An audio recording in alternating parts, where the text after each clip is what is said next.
ہر اس شخص کو وضاحتیں دے دے کر اپنے وقت اور سکون کو برباد کرنا بے وقوفی ہے، جو ہمیشہ آپ کو غلط سمجھنے کے لیے مصروف عمل رہتا ہے۔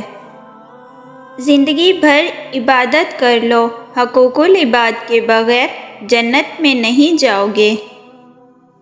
رمضان مبارک۔ خدا کے کلام قرآن پاک کی بھی کیا خوبصورتی ہے کہ انسان اس کو تبدیل نہیں کر سکتا، مگر یہ انسان کو تبدیل کر دیتی ہے۔ رمضان کا مہینہ ہمیں کہاں لے جاتا ہے؟ اندھیروں سے روشنی کی طرف، بدی سے نیکی کی طرف، پستی سے بلندی کی طرف، بیماری سے صحت یابی کی طرف، خطرات سے احتیاط کی طرف، مکر و فریب سے عدل و راست بازی کی طرف۔ کہاں ساری زندگی کے گناہ اور کہاں صرف 30 دن میں بخشش؟ کون دیتا ہے اتنا بڑا پیکیج سوائے اللہ پاک کے؟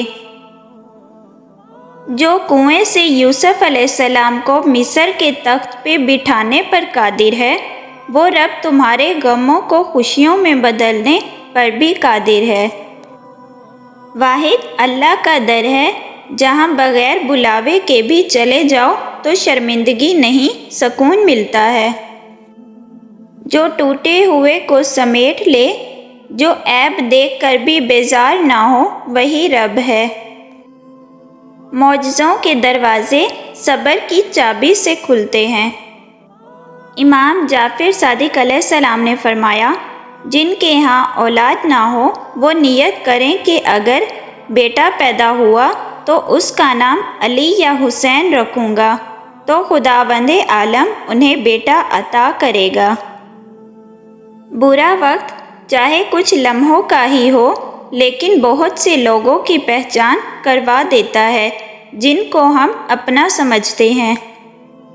غرور کس چیز پر؟ دنیا کے سارے راستے قبرستان کی طرف جاتے ہیں، چاہے وہ امیر کے محل سے نکلتے ہوں یا غریب کی جھونپڑی سے۔ لوہا کبھی خراب نہیں ہوتا، وہ ہمیشہ اپنے ہی زنگ سے برباد ہوتا ہے۔ اسی طرح انسان کو کوئی برباد نہیں کر سکتا، اس کی سوچ اور دوسروں سے امیدیں ہی اسے برباد کرتی ہیں۔ یہ دنیا بھی کتنی عجیب ہے، ایماندار کو بے وقوف، بے ایمان کو عقل مند اور بے حیا کو خوبصورت کہتی ہے۔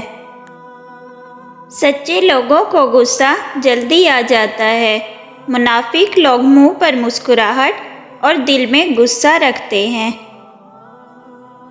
شیخ سعدی فرماتے ہیں، جب مجھے پتہ چلا کہ محل کے بستر اور خالی زمین پر سونے والوں کے خواب ایک جیسے اور قبر بھی ایک جیسی ہوتی ہے، تو مجھے اللہ تعالیٰ کے انصاف پر یقین آ گیا۔ جب مسئلے نہ ختم ہوتے ہوں اور نہ ہی حل ہونے کا نام لیتے ہوں، استغفار اور درود پاک کو تھام لیں، اللہ ہر چیز سے نوازتا جائے گا۔ اللہ فرماتا ہے، میری محبت تو دیکھو، جو فرشتے شام کو تمہارے گناہ میرے پاس لاتے ہیں، میں صبح انہی کے ہاتھ تمہارا رزق بھیجتا ہوں۔ روتے رہ جاؤ گے جس دن سجدے کی طاقت نہیں ہوگی، ابھی بھی وقت ہے نوجوانوں، نماز قائم کرو۔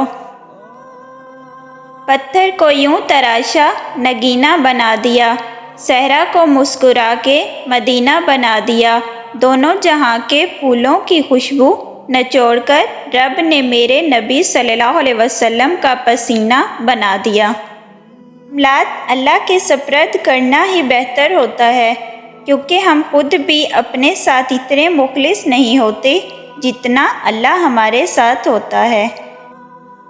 مجھے میرے رب سے مانگی ہوئی ہر دعا کا پورا یقین ہے کہ میرا رب میری کوئی دعا رد نہیں کرتا۔ دعائیں جتنا وقت لیتی ہیں، ان کا رنگ اتنا ہی نکھر کر آتا ہے۔ دعائیں کروائی نہیں جاتی، دعائیں لی جاتی ہیں۔ جتنا جلد انسان اس حقیقت کو سمجھ لیں، اتنا جلد ہی اس کی دنیا اور آخرت سنور میں لگتی ہے۔ اے اللہ ہمیں صرف اپنی ہی نعمتوں سے نواز اور غیروں کے آگے جھکنے اور ان کی محتاجی سے بچا، آمین۔